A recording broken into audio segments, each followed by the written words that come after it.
Muli po, good day sa atin lahat mga kaparmer. So nandito nga tayo sa plantar series sa bahay. Ayan, katulad dyan, mga ano ito Guimaras variety na mangga. So dito sila, nilagay natin sa semi-drum size. Nandito din yung mga dwarf coconut natin, yung stockpile. At yung mga buto ng kasoy, inuuwi po natin dito yon kasi dito maganda mag sun dryer mas mabilis makatuyo. So yan po yung mga ano natin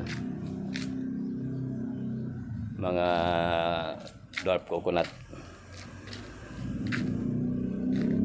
Kauwi ko lang dito kahapon ng hapon.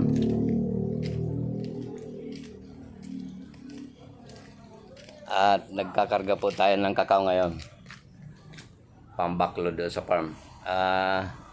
Ito po yung dinala ko po dati dito para pangdagdag din dito, makatulong sa pagdidilig. Itatanim na po natin yan doon sa field, sa area.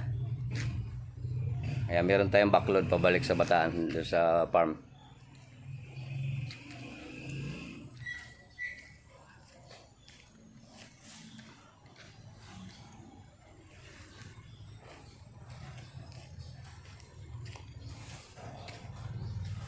Ayan po, ay kakarga natin yan.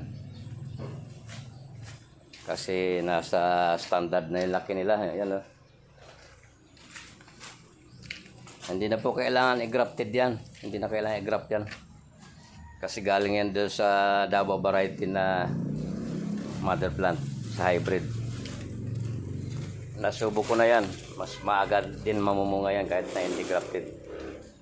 Papakita ko sa inyo sa farm pagka nandun ako, na yung kahit hindi grafted, maaga ding namumunga.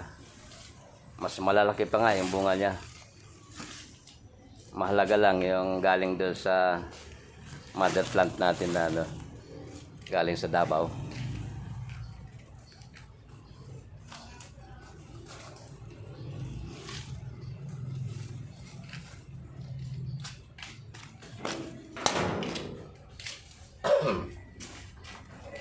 Ayan, nag-uwi din tayo dito ng buko para dito sa bahay.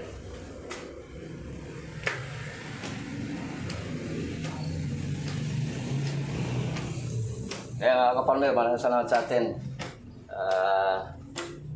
Iboto natin yung mga karapat-dapat. Maraming salamat po sa atin at God bless.